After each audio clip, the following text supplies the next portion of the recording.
Great Patient One. Chapter 28. Read by Achan Suchito and Nick Scott. After a week's sojourn in the Kathmandu Valley, Nick and Achan planned one last walk into the Himalayan mountains to spend some quiet time at the borders of Tibet before travelling home. Attached to this chapter is the final map showing their route.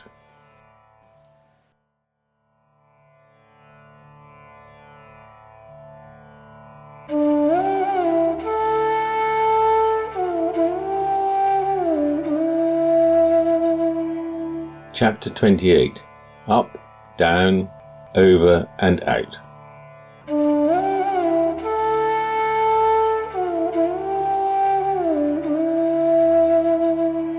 Achan Suchito.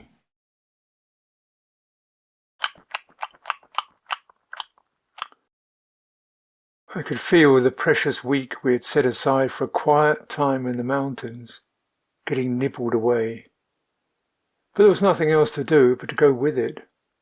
All the bhikkhus we had met in the Kathmandu Valley were coming together for a dharna at Sangharam on our day of departure. It was their way of saying goodbye. So that meant missing the early morning bus out of Kathmandu, and therefore not getting to the mountains until the next day. But what else can you do? So it wasn't until the afternoon that we were finally heading for those immaculate mountains. We could see them more clearly as we rose out of the haze of the valley, but the buses had to work hard even to get close. Progress was accompanied by their panting and screeching. The roads were like corkscrews. A hard beginning, like we'd never get there. The first night, April 16th, we stopped in Trizuli Bazaar. There was a vihara and a Theravadan enclave full of Sakyas and Bhadracharyas beaming to see us. So that meant staying for the meal. They were good people. It was the least we could do. So it wasn't until the evening of the 17th that we got to Dunje, the entrance to Langtang National Park, which is centred around the Langtang Valley as it snakes north and then east, parallel to the Tibetan border. Dunje is a trekker's village. The buses come and go every day, disgorging Westerners with their huge fluorescent packs, who tower over the sun-crinkled old Nepali women and barefoot porters. It's the porters who carry the packs of the larger expeditions in the traditional wicker baskets that extend way over their heads. They go with the serious mountaineers who have all the gear, cooking equipment, tents, ice picks, and crampons for the ridges and glaciers. The second division of trekkers were carrying their own packs, with sleeping bags and cameras adequate for the trails and accommodation in the many lodges. Nick and I were off the bottom end of the scale. We were nearly flat broke for a start, and it wasn't certain whether there'd be enough money to feed us. Rather than boots, we had decrepit sandals. Instead of snug-fitting high-tech packs, we had a couple of cloth bags. I'd been restitching and adding tags and loops to mine and strengthening the places that took the strain, but it was still basically a shoulder bag. Nick's hold-all would have been the laughing-stock of any trekker's lodge. The main zip had given up, so we pinned its broken mouth more or less shut with huge safety pins. The dog collars riveted to the main body of the bag that held his sleeping mat were coming away, as were the leather handles that he had put his arms through to pull the thing onto his back. We used to wind an old belt around the whole arrangement to hold it into some cohesive shape. Not that we had that much to carry. To make things easy, we'd left all but our most fundamental requisites at Sangharam. For me, that meant carrying just my bowl, mug, and blanket, razor, toothbrush and sewing kit, the much battered yoga mat that Katie had offered in Bodh Gaya, the sleeping bag that Bhikkhu Maitri had loaned me, and a quilted vest, the little red diary, a few Buddha medallions from Nalanda to give away, and only one Buddha Rupa. Mahakanti, of course.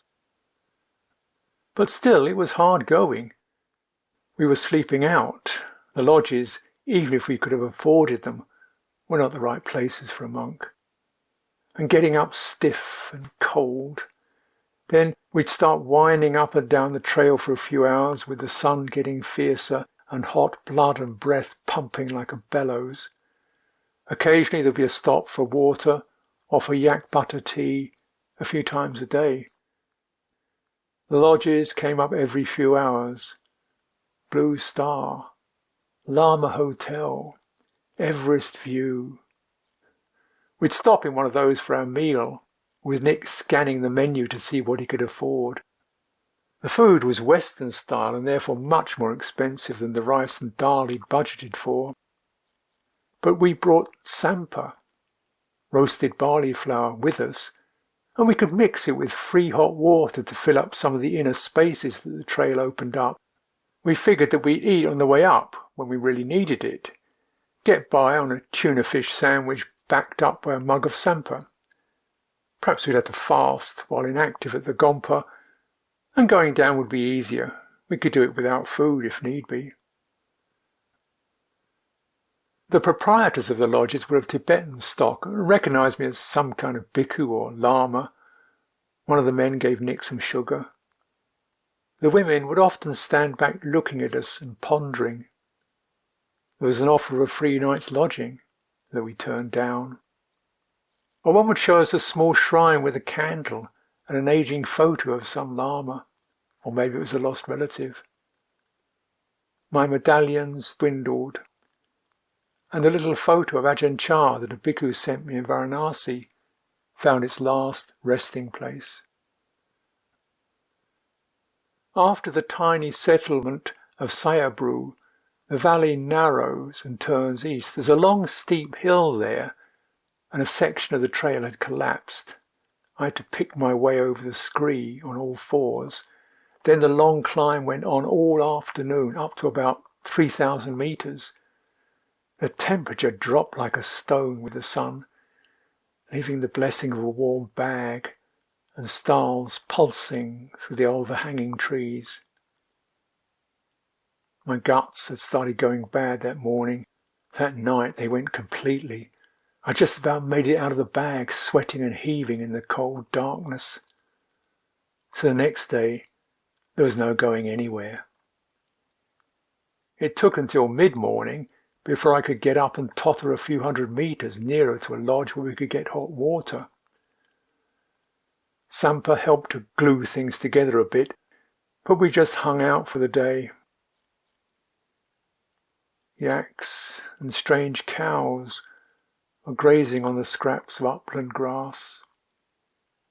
Little brown bird, a dipper, squatted on one of the grey slabs that squeezed the icy stream, then flung itself into and through the churning torrent and out onto another rock. Next day we were on again. It got easier, little by little. First staggering on willpower amongst pink rhododendrons, bamboo and conifers, with everything dripping with moss and the breath sobbing like an exhausted child's. Then, after Sampa, with no hope of getting anywhere, the valley opened and we were in an alpine world, nearly treeless, with clear light and sparkling waters, and the hard climbing was over. The trail went on, azaleas, thorns, mountain grasses and small irises in their first spring bloom on the warmer north side of the valley, a few conifers on the south face. After Langtang village it was rock, smeared with rust and mustard-coloured lichens and whatever tiny plants can live in the scraps of soil that lodges amongst them. We were both quite spaced out by then. Nick lost his treasured binoculars and hardly seemed bothered about looking for them. But by the evening of April 20th, we still hadn't arrived at Kanjengompa. Fortunately, we were offered shelter in an outlying farmhouse. The yaks were underneath, the air like a razor.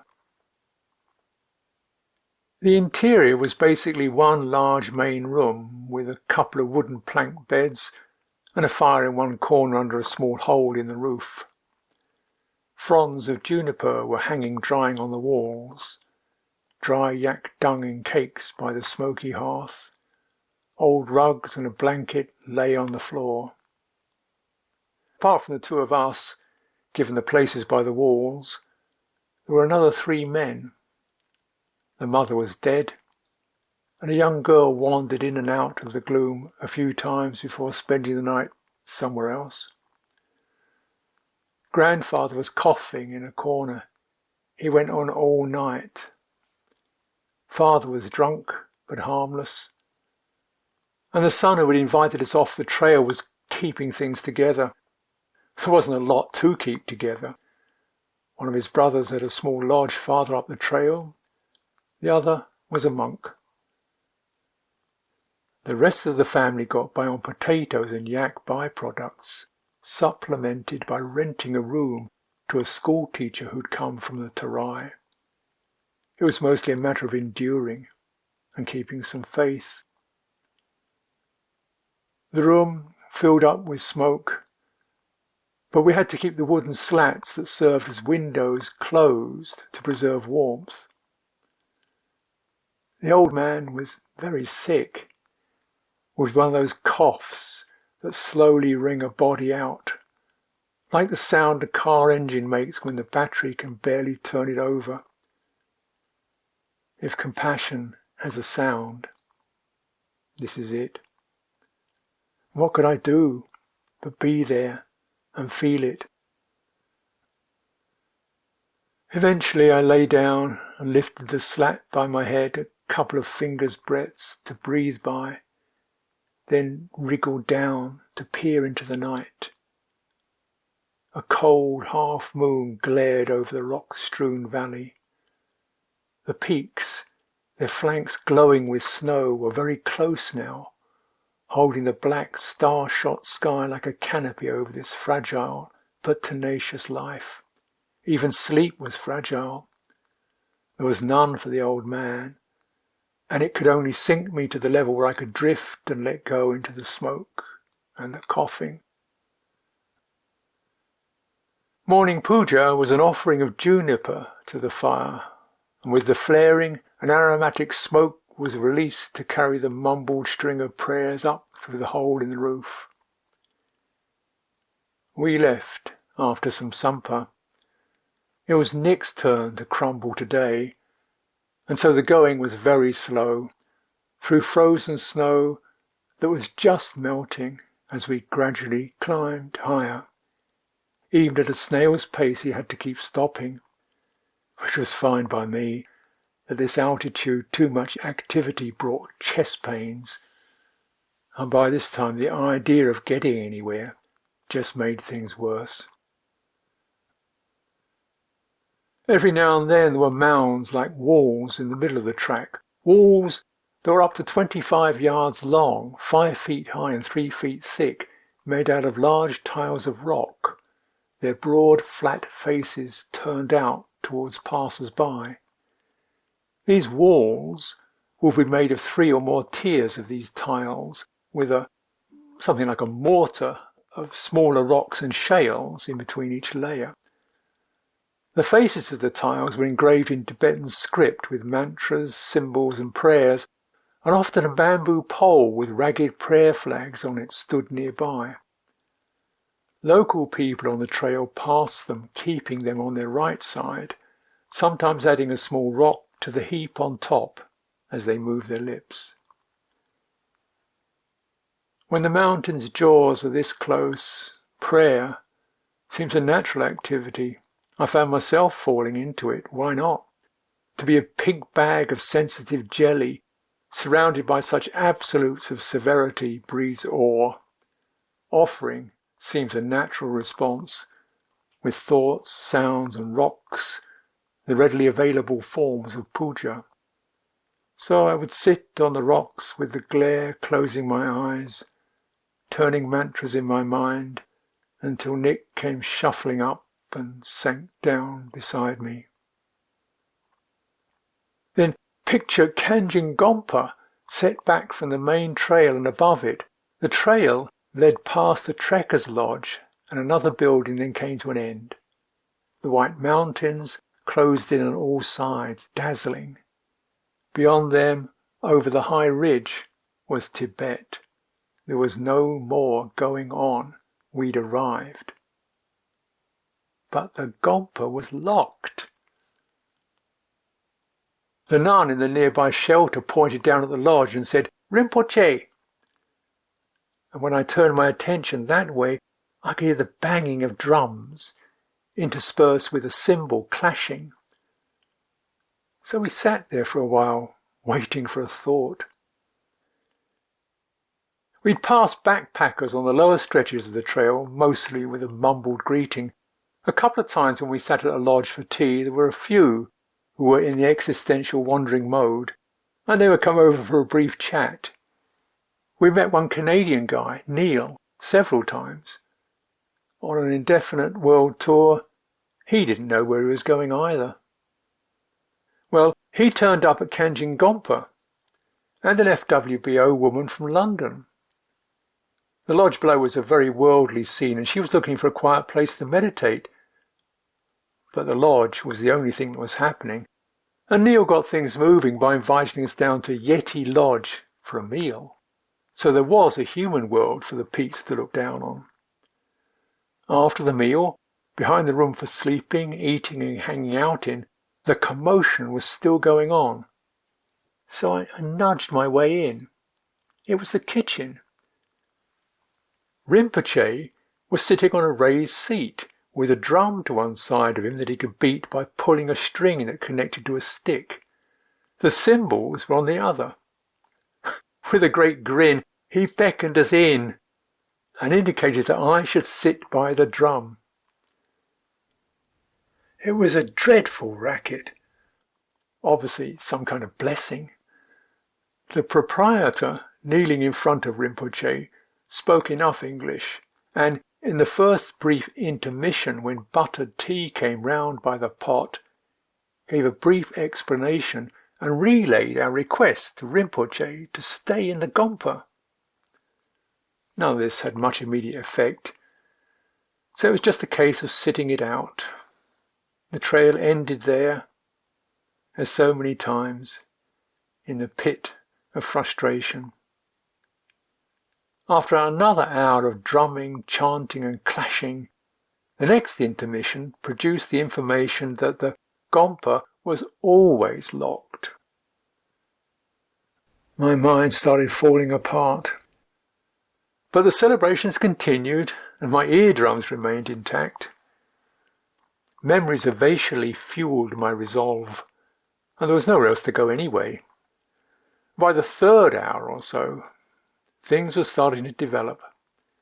A tray laden with carved spires of coloured yak butter was presented, and handfuls of rice grains thrown around, followed by a tray from which meat and butter were also sent to the four directions with a lot of crashing and drum rolls, while in the background it was business as usual, with the woman cooking food for the clientele in the other room, some of whom had also crammed into the small kitchen to watch the show.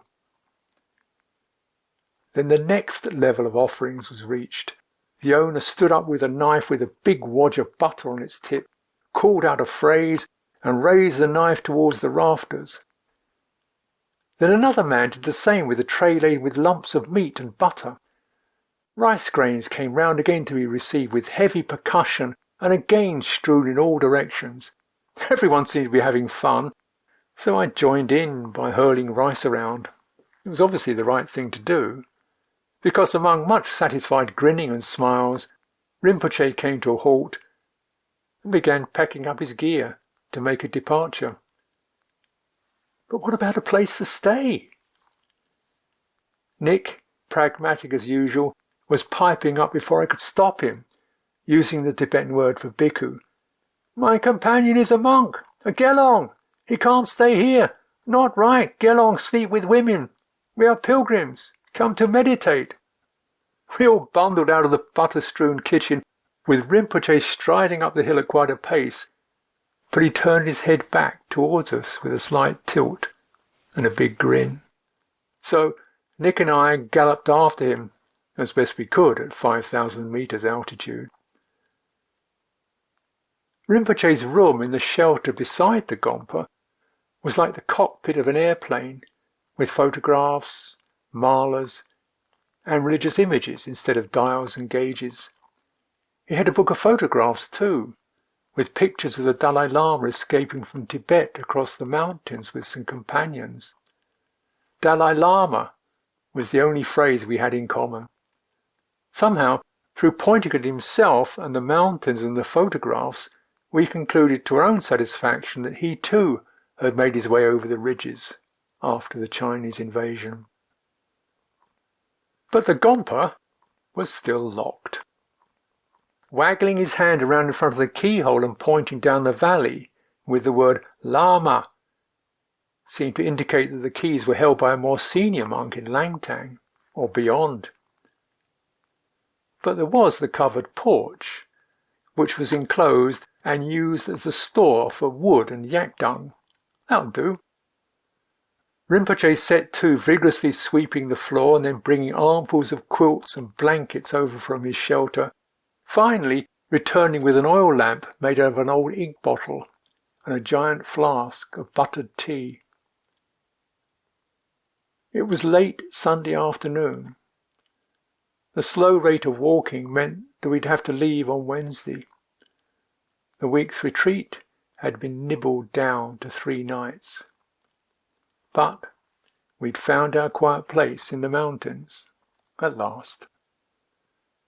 Of course, good old Nick had to invite the FWBO woman to join us for meditation, but we sat in silence for an hour or so, and after she'd gone I went outside to continue meditating into the night. It was the half-moon vigil, and I sat with a sleeping bag and blankets wrapped around me. At midnight, the mountains swallowed the moon. In the night and the early mornings, the peaks seemed subtly alive, softly shaped by moon shadow, or turning luscious tints of pale guava and orange before the sun turned them hard white. There was my meditation, facing south from the Gompa, feeling that it was still possible to attune to that stillness, be brought alive by it. The mind, willing and in love with attention, left everything else alone, snuggled right up to it. Only the eyes would sometimes have a flirtatious peek at the dawn, and poised in the silence of its own awareness.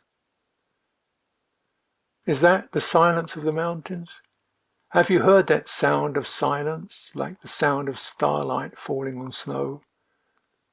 And then felt that slight teetering as something wants to know or to grasp? Isn't that what it's like when you feel you're getting close? But the peaks never take you when you want them to, and then it seems like they're slipping away.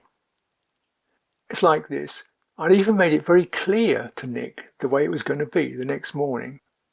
If you go down to the lodge and anyone is interested and wants to see me, don't bring them up here. Arrange a time and I'll come down to see them. That was the last desperate attempt to get hold of the silence and gulp it down. Then came the sinking feeling as an Australian voice slid through the wooden lattice of our retreat. "Hey, you guys meditating? Can I come and sit with you?" It wasn't that I was going to bite off a big chunk of silence. No, the pilgrim's way is about getting turned around and getting swallowed. I made an attempt to fend him off. "We'll be having a puja each evening. You'll be welcome to join us then." "Gee, that's great, and I'll join you now if that's all right." And then the nice FWBO woman came back, and the Australian brought his friend, and Neil turned up, and we talked on Dharma and meditation for a couple of hours. And then he brought food for us to eat, even some lovely cheese brought by the FWBO lady, with an air of slight embarrassment, from the other building in the valley, which turned out to be a cheese factory. And that's the way it was. I could be on my own before the morning puja and after the evening with the wonderful mountains. And in between those times there'd be talk on Dhamma and people bringing food, and the Rinpoche happily trotting over with an enormous flask of tea twice a day. A Tibetan businessman even turned up and invited us down to his shop for a blessing. It was all very joyful, just the way it was. So I found myself becoming the acting abbot of a small vihara, basically the same role I'd been in when I left Britain. But now I could be the silence within that. Yes, there was a lot more being chewed to go through yet, but that was all right.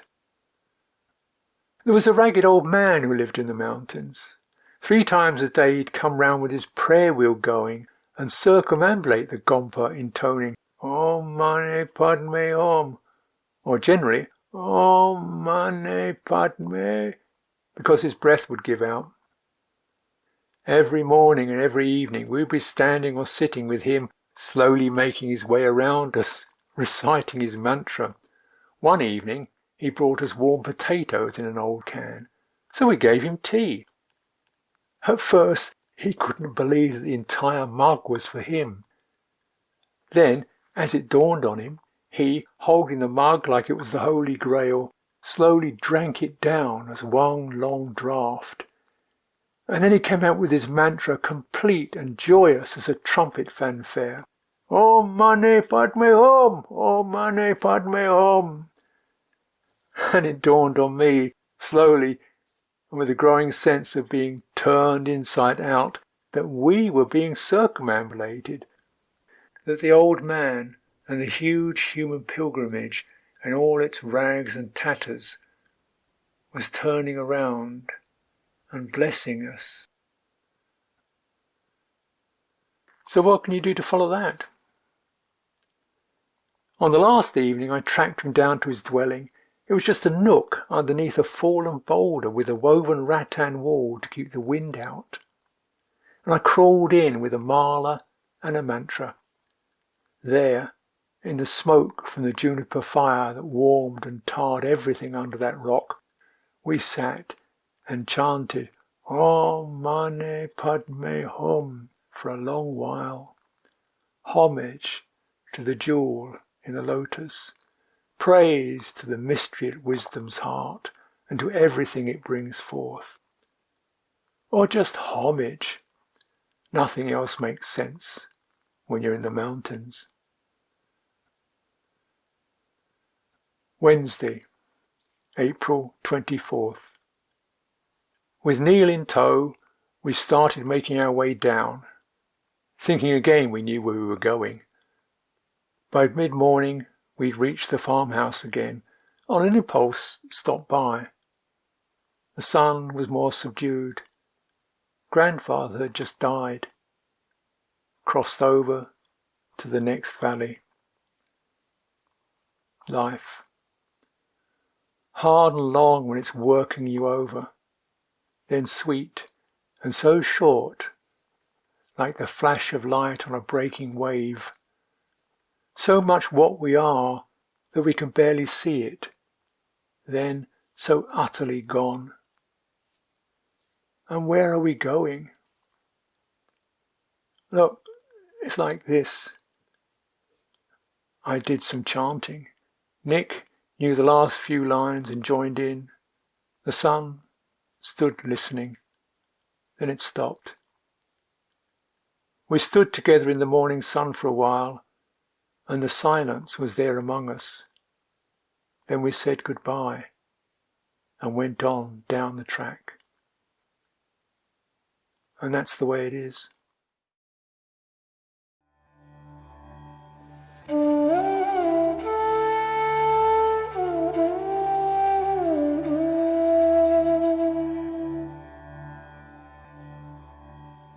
Nick Scott.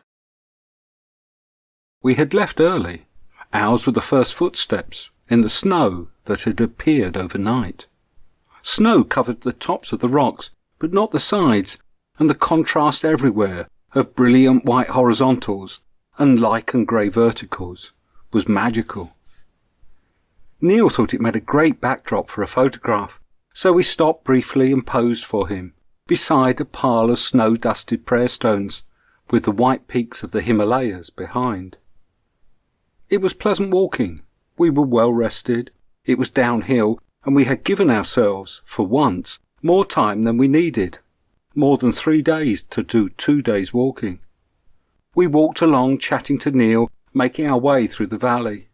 We passed the Tibetan villages and the people working in the fields, stopping just before the open valley came to an end at a Tibetan lodge, where Neil bought us a meal. After that, the path dropped steeply through forest, and as we made our way down, we had time to stop and admire the rhododendrons coming into bloom, the cascading water of the streams crossing our path, and the soft green light cast by the forest canopy. We had decided to sleep outside that night, somewhere in the forest, and by late afternoon we'd reached a break in the steep descent I had spotted on the map. Neil's sleeping bag wasn't up to a night outside, so we agreed to meet him in 2 days' time to catch the bus together to Kathmandu. Clouds had begun to build up again that afternoon, and although rain and snow were unusual in that season, it seemed best to seek some shelter. I found a cave further up the valley side, formed by 2 massive boulders propped against each other. It was some 30 feet deep, much of it high enough for us to walk around in, and there were several flat terraces to sleep on. As I climbed back down for Ajahn Sucitto and our packs, I felt a few raindrops, and by the time we had climbed up again, it was raining properly. I lit a fire inside to boil water, and then we sat in the entrance sipping tea and looking out at the rain, now falling heavily, bouncing off the leaves and ground, and running in rivulets down the hillside. Inside, dry and warm, it felt like our fortunes had turned. Instead of the frustrations and hardships of the last 6 months, things were now going our way. By morning, we'd grown fond of our cave and decided to stay on a few hours. How we used that free time reflected the difference between the two of us that seems to me the most relevant to this story. Not that between the ox and the dragon, or the monk and the scientist, but between the ascetic and the sensualist. Just 2 more labels no more true than any others, but still labels that are pointing to something. When these 2 characters walk the spiritual path, they do it in such apparently different ways. Ajahn Sucitto opted to spend this time sitting in meditation in the cave, while I, of course, climbed up and sat atop one of the 2 boulders. This was so large that its front jutted out from the forest canopy that clothed the mountain side, and from it I had a view of the whole valley. Everywhere were trees, most of them conifers, and the recent rain had left them all glistening in the morning sun. Tiny droplets of water hung from the pine needles beside me, and I sat in silence, delighting in it all. My mind had emptied, leaving a sense of vastness and awe, and no sense of boundary between me and the world about me. It felt very profound, and I sat like that for 2 hours or more, drinking from that spiritual well that I'd been a long time in refinding, until Ajahn Sucitto called, and I had to clamber down to pack up our things and set off down the valley. That afternoon, as we carried on through the forest, my mind again went quiet, leaving only the sense of walking and the feeling of being at one with what we were passing through. The beauty of the nature all around, the shafts of sunlight on the path ahead, the feeling of my feet hitting the ground, and no perception of anyone at all doing it. during that long magical afternoon, there also came the realization, bubbling up from somewhere, that it was experiences such as these that I had been missing for most of the last 6 months. That is why it now felt so like a thirst-quenching draught. The relentless impingement of India and the difficulty and frustration of what we had taken on had driven away any experience of the sublime. It felt like the experiences of stillness and oneness when they first came for me with the practice of meditation. Then the contrast between the mind tense with trying, then finally letting go and relaxing into the quietness also enhanced the sense of depth and profundity. For me, that first happened after a year or so of meditation courses. I had been sitting under a tree sipping herb tea in a break in a meditation course in Somerset. I was looking at nothing in particular when everything took on this shimmering sense of suchness, something I had experienced before on LSD, a oneness and a timelessness to each moment. Of course, once it had passed, I wanted it back, and that was to be the way for years afterwards. At the end of some meditation sessions, perhaps for the last 10 or 15 minutes of 3 hours, the same experience would happen. And then, after the gong, I would wander off into the garden to be delighted by the beauty of the flowers or the trees. And of course, the next time I sat, I would be trying to work out how to make it happen again. Last time I just dropped the shoulder slightly, like this, spending the whole meditation course caught up in seeking it, and suffering if it didn't come. No one spoke of experiences like that in the Goenka tradition. We were supposed to be diligently watching our sensations, not playing games with emptiness. So eventually I went off to a Zen monastery and then sat on a course taught by Ajahn Sumedho.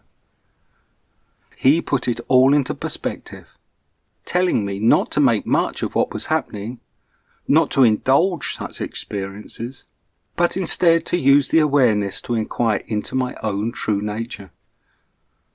I did try, but really, being a true sensualist, I was still delighting in it. With time, that experience became more familiar, and so less profound, more ordinary, something that came and went in my daily meditation. It would also happen at times when I was relaxed and amongst nature, especially when walking. So I had come to think I was not seeking it anymore. That was until the pilgrimage and the nearly complete absence of tranquillity and any sense of oneness. I spent much of the pilgrimage with a slight sense of dis-ease, because deep down I wanted those states of mind, and it was only now, as I came down from the mountains, that I could see that. It had taken me 10 years to finally see what Ajahn Sumedho had been warning me against. And I saw that the focus of practice now had to be understanding and resolving my conditioning. It was the conditioning that was the problem. The transcendent could take care of itself. That realization was very powerful, but it came, was acknowledged, and passed just as the other perceptions of the afternoon did. The beauty of a waterfall we crossed beneath, or the deep blue of the sky between the high wooded valley sides. From the perspective of centeredness, there was no regret and no need to dwell on it. That was just the way it was. The whole walk down from the Gompa was quite magical. There was a sense of release. We had done it, and there was nothing left to do. We had time on our hands, and we could wander down through the mountains, enjoying the scenery. The forest was incredibly beautiful. The mixture of conifers with a few old oak trees, all of them dripping with long strands of lichen, at the top of the valley, gave way slowly to deciduous trees with the light through their leaves dappling the path ahead. The last 4 days seemed to have brought the flowers out. the delicate white flowers of mountain strawberries, big tufts of yellow-green spurge, blue iris by the water. Or maybe it was just that I was now more attentive. We slept out another 2 nights and ate another meal at a Tibetan lodge. We wandered along with that sense of ease and well-being that going downhill, or cycling with a strong wind at your back, brings. Nothing was a problem. Not that one of Ajahn Sucitto's sandals giving out would have been a problem to him anyway. On the first day, there was the flapping noise that had previously always come from mine. He took no notice. On the second, the whole front of the sandal broke off, and he had to walk on with his socked foot protruding. He did point it out, but it was plainly of little consequence to him.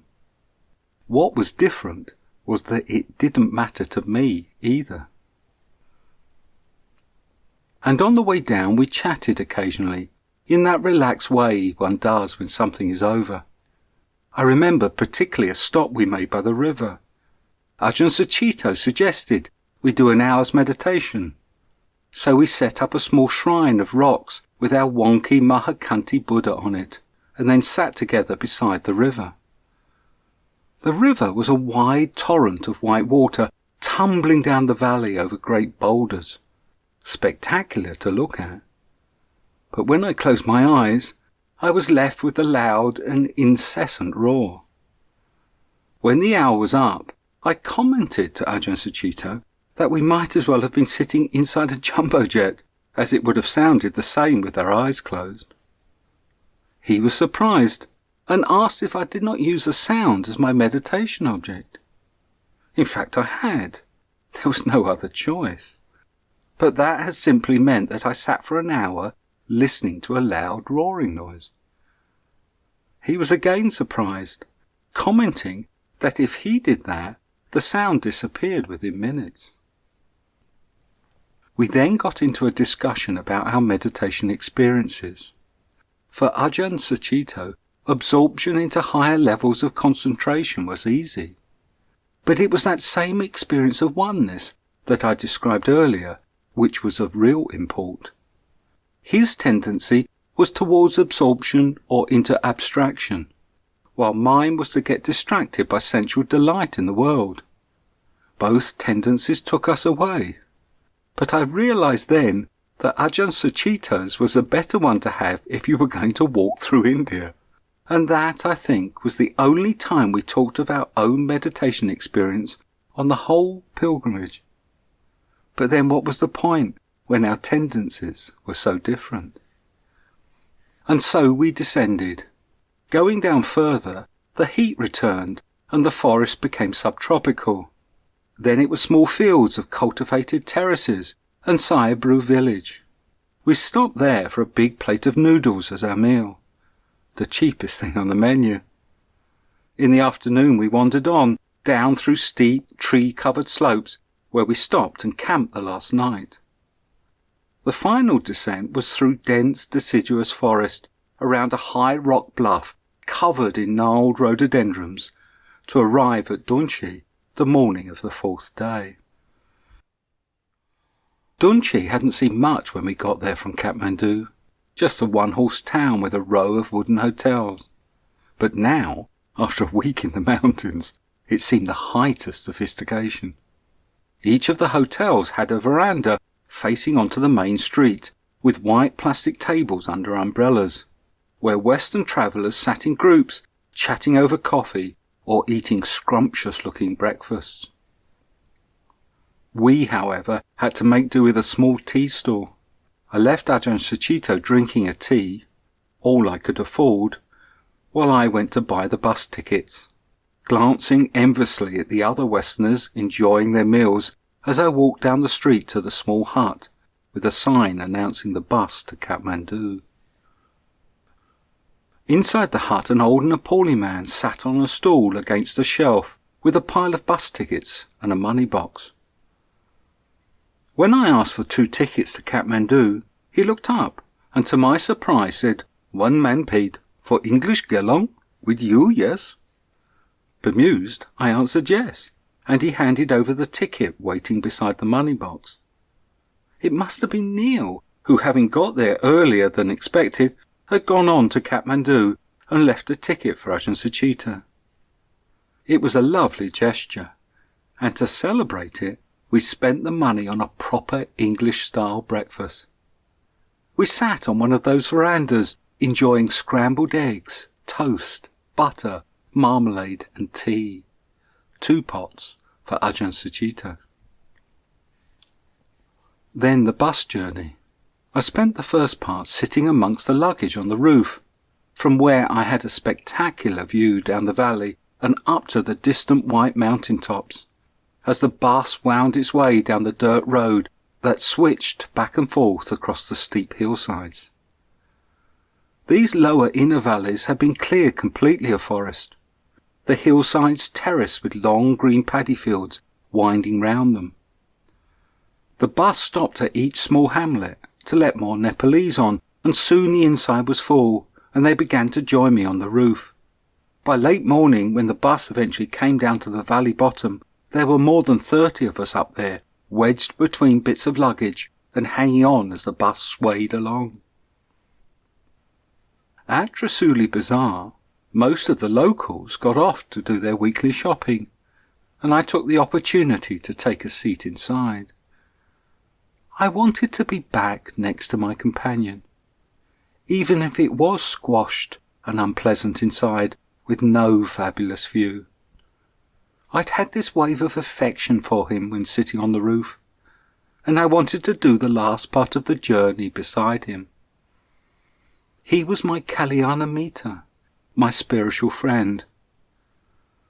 And I don't think the scholars are right when they argue, as Ajahn Sucitto explained after Kushinagar way back at the beginning of the pilgrimage, that when the Buddha said that Kalyana Mitra were all of the spiritual life, it was just a play on words. I think the Buddha meant exactly that. After all, where would we be without them? How would we ever get started? How would we keep it up for a lifetime if there were not well-knowing spiritual friends doing it with us? We don't choose them, like other friends. We just get given them, and they can be so different from ourselves, sometimes exasperatingly so, like Ajahn Sucitto. As it was, the pilgrimage turned out to be the most important single thing I've done in my spiritual life, and I suspect it was like that for him too. Maybe the importance of spiritual friends is more obvious to those of us inclined to the sensual. Ascetics seem to think they can do it on their own, perhaps because their sense of despair makes them think they have to. But a sensualist knows he can't. He knows that if it were left to him, he would be sitting on a hillside eating ice cream and enjoying the view. It feels like something that is somehow done to him. Despite that, something that has to involve other people. So that is why the pilgrimage and this book turned out to be about 2 people struggling to do something together, rather than about what we actually achieved. And why, to this day, there is no one for whom I have such affection for as the man who was sitting beside me on that bus. The bus filled with other passengers and then left town on the tarmac road that climbed up and over the pass to the Kathmandu Valley. 2 hours later, we were in Kathmandu on our way to Sangharam to pick up our things. From there we took a trolley bus to Venerable Nyanapoonika's temple in the new part of town beside the dual carriageway to the airport. Next day was our last in Nepal. I spent the morning in town returning equipment we'd hired or loaned. I also made one last visit to the General Post Office, seeking the parcel of clothes bought in New Delhi, to be told that it had been sent back to sender. The parcel clerk, now back at work, also told me that it was here for more than allowed 3 months, and that he'd actually returned it just the other day. So much for all the things I was to take back to England. I had to let them go after all, and when I finally did, it was a relief. I even felt a wave of joy for whichever Nepalese got them. I should have given them away at the beginning, as my companion surely would have done.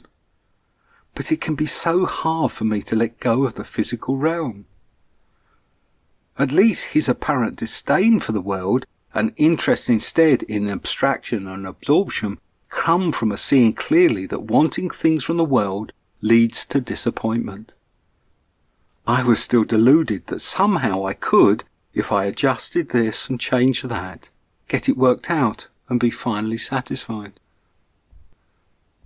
But really both tendencies are wrong. Neither indulging in the world nor dismissing it are the answer. Where are you going? It is not where so much as how. We have to find the Buddha's middle way, somewhere halfway between the two, where pleasures can be enjoyed and difficulties accepted, with neither desire or aversion. Back in Kathmandu that afternoon, Ajahn Sucitto gave one last talk at Venerable Nyanapunika's other temple in the old part of Patan. Then Venerable Nyanapunika insisted on paying for a taxi to the airport, and in no time we were on the evening flight to New Delhi.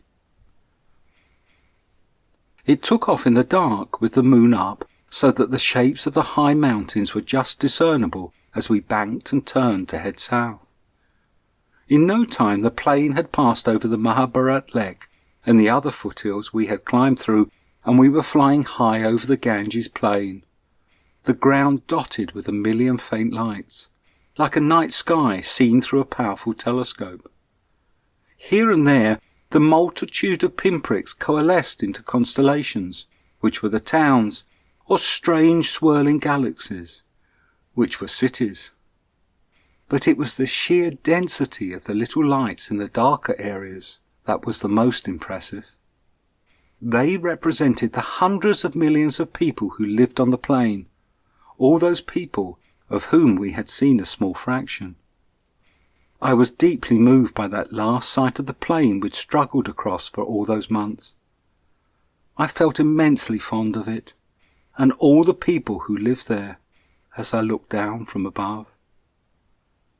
Then we were descending towards New Delhi Airport. The night of the flight was Wampra, the night of our usual full moon meditation vigil, and we found ourselves parked in the transit lounge of New Delhi Airport for the night. It being India, the lounge was crowded with other passengers, most of them crumpled in heaps on the benches or strewn on the floors, trying to get some sleep. From around the lounge several young children took it in turns to cry. All these people and the lack of ventilation made it hot and stuffy. I had tried to find a way out so that we could spend the night on a roof, but each of the exits was guarded by airport personnel, who insisted that we were only to be allowed out when our flight was due to leave. So we were stuck there till dawn. We were also both extremely tired from the previous day's travelling. I assumed, under the circumstances, Ajahn Sucitto would skip this full moon sitting, but I should have known better. Despite us being so tired and the terrible situation, he was going to fulfil our original determination. While I'd been looking for a way out, he'd found a small bit of floor space between a partition and a bench with an Indian family encamped on it, and there he'd set up our small shrine and a place for the two of us to sit. When I returned, he was settling himself down to sit up for the night. I no longer had it in me even to try. I just lay down and fell straight asleep beside him, and I don't think he even noticed. He was so tired himself that his head was already slowly slumping forward, then being jerked back as I closed my eyes. The Air India jumbo jet took off just before dawn. I'd realised even before our pilgrimage started that the timing of this flight, and the fact we were flying west and so following the sun, would mean that the whole 12-hour flight would be technically during the period from dawn until midday, when Buddhist monks and their lay companions on 8 precepts could eat. That thought had often sustained me during the periods of real deprivation we went through on the pilgrimage. I would think of all the difficulties being over and sitting on the flight home eating all those lovely airline meals. So here we finally were, and sitting in the 2 seats by the central exit, opposite the galley from where the trolley loads of dinners would emerge. With the breakfast I managed to restrain myself, and only asked for 2 extra portions of bread, marmalade and tea. During the second meal, however, the effect of the fantasies and all those months of going without took hold.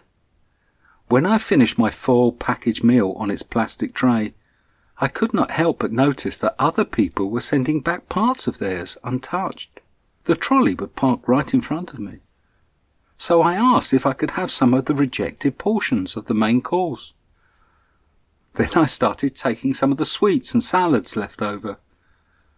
Eventually the air hostess offered me a whole extra meal. Even after that, I was still raiding the returning trolley for the small packets of cheese and biscuits and asking for more fruit juice. Ajahn Sucitto said the poor Indian stewardess looked like a small frightened bird with a large and insatiable cuckoo chick in its nest. I only realised that I was never going to be satisfied, no matter how much I ate, when the trolley disappeared for the last time. By then the plane had started its slow descent to Heathrow, and I put the thought of food aside to look out of the window as we crossed the English Channel and the long curving line of the Kent coast. It was a clear day, and we could see the green fields and small towns of south-east England way below us. Then the plane was turning over London in the queue of planes waiting to land, and, as at the beginning of the pilgrimage, the fake detachment of soaring above it all gave us one last chance to contemplate what it was that we were returning to. England, home, monasteries, family. Well, I tried, but I was now feeling too nauseous from all the food I'd eaten. As we wheeled slowly down, banking at each turn so the streets of London appeared laid out below us in the window, each of the turns made me feel even more queasy. Then, when with a thud of wheels we were finally down, and there was that slow turning and then the clank of the stairs connecting to the hull, I felt so stuffed that it was painful just walking down the steps and through the airport. I didn't ever want to see food again. In England, however, it was still morning. Even after the long flight, the landing, and the time taken to pass the cold stares of custom officers and immigration, because of the turning of the planet, we came out into the arrivals lounge with 1 hour still to go before midday. And there waiting for us was quite a group from the monastery, monks, nuns and anagarikas, with dishes of food and special treats like English chocolates, in case we hadn't eaten enough on the flight. Ajahn Sucitto was visibly moved by the sight of so many of his fellow Samaners there to meet him, and he graciously accepted some of their offerings. For me, though, just the sight of more food was too much. I sat down next to him, surrounded by all these welcoming faces and their kind gesture, and felt sick. And there was that sensation so familiar from the pilgrimage, that sinking feeling of having blown it again. I was well and truly down from the mountains, and from that other transcendent reality, back in samsara, the cycle of birth and death, the cycle fueled by my greed, hatred and delusion. Had anything really changed? The pilgrimage was over. We were back where we began, and I just felt humbled by the difficulty of it all and how poorly I'd managed. But something somewhere had changed. Maybe it wasn't at the front of my mind then, but somewhere there was now the knowing that it is here that I have to work it all out. For it is here that Nirvana is, not some other place that I had striven for. I just had to work at the illusion.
Sam Ford read the introductions to each chapter.